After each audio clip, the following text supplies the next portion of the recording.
Have you ever seen a dividend ETF with a huge yield and thought, that's it, that's my ticket out? I've been there. It feels smart, it feels safe, like you found a shortcut everyone else missed. But here's the mistake a lot of people make. They compare one number, the yield. Bigger looks better. And they stop thinking right there. Then a few months later, they're confused. The income didn't feel as good as they expected. The price dropped or the payments changed. And now they're asking, wait, what did I actually buy? Today, I want to slow this down and make it simple, because the goal is not to brag about a high percentage.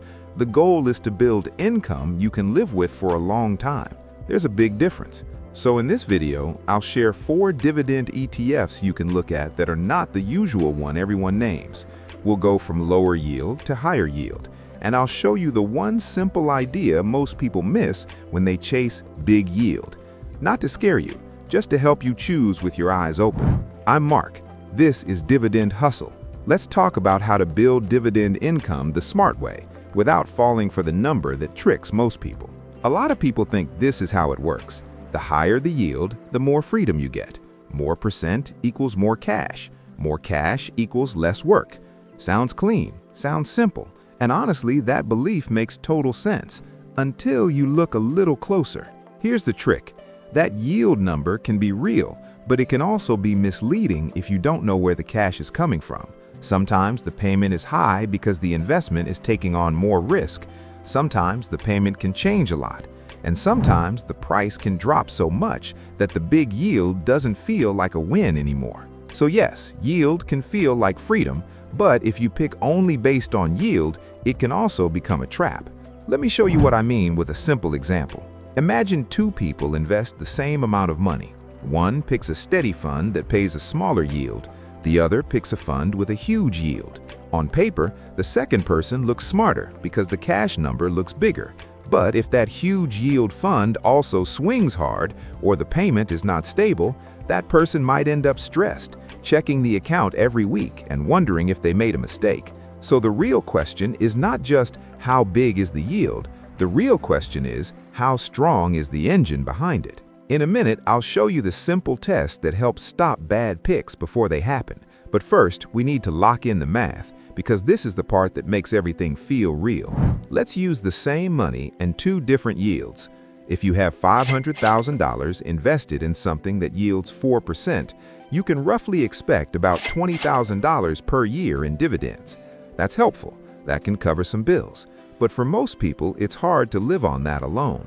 Now, take that same $500,000, but imagine it's in a fund that pays 20%. That would be about $100,000 per year. That's a totally different life. That's the kind of number where people start thinking, wait, could this actually replace my job? And this is the big contrast. One helps, one can change your life, but both can hurt you if you don't know the why. If you don't understand why the yield is high or what you're giving up to get it, you can end up disappointed. So now let's do this the right way.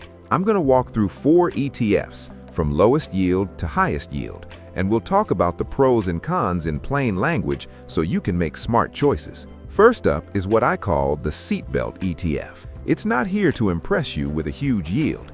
It's here to keep you from flying through the windshield when the market gets ugly. This one is MGV, the Mega Cap Value ETF. The yield is around the low 2% range, and the fee is very low. But the real reason people use something like this is simple. It holds a bunch of big, strong companies that tend to hold up better when the world feels shaky, and that matters more than people think.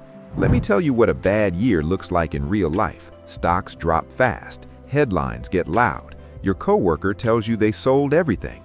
Your group chat starts sharing doom posts, and suddenly people who said they were long-term investors start doing the worst thing possible.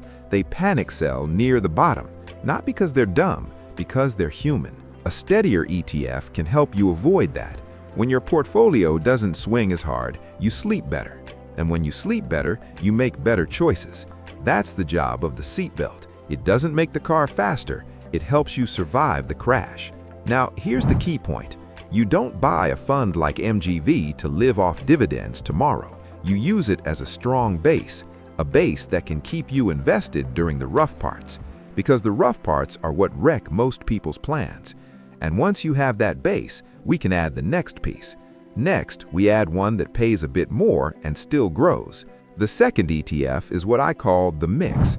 It's for people who want dividends, but they also don't want to miss out on growth. This one is iShares Core Dividend Growth ETF. The yield is still not huge, but it's a bit higher than MGV, and it's built around companies that have a history of growing their dividends over time. The reason that matters is simple. Life gets more expensive.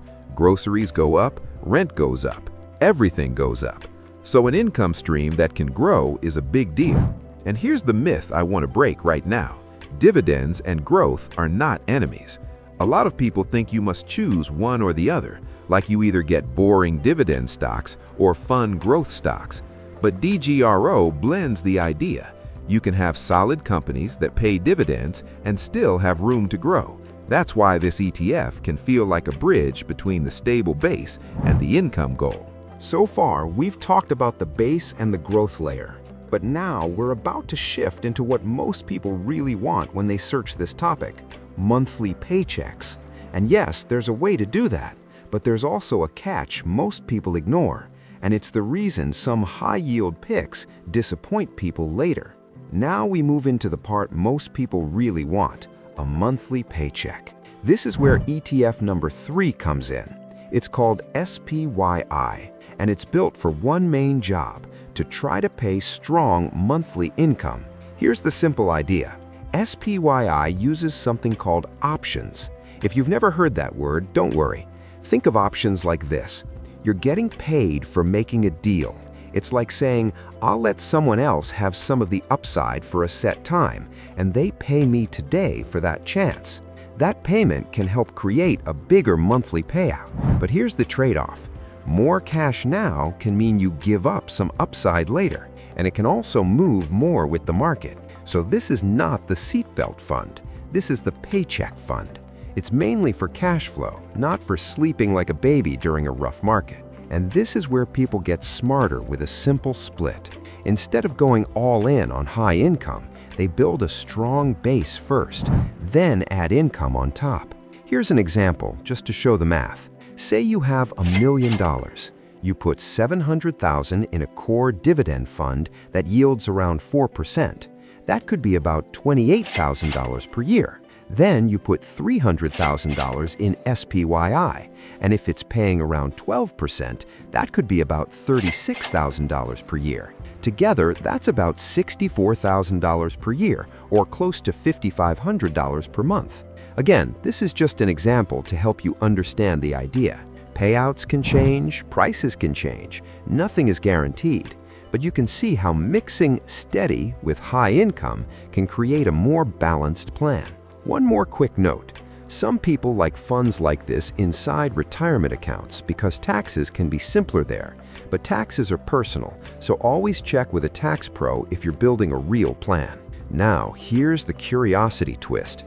ETF number 4 is the wildest one on this list. The yield is huge. It can look like a cheat code. It's also the most risky. I'm going to show it to you, and I'm also going to show you how people use it safely. This last ETF is called BTCI, and yes, it has a dividend yield that can be over 30%. That's not a typo. It also pays monthly. So why isn't everyone doing this?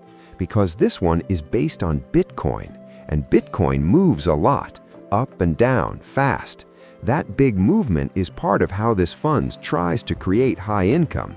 It's using options on a very jumpy asset. And when something is jumpy, the deal payment can be bigger, but the ride can be much rougher. So here's the identity rule I want you to hold on to.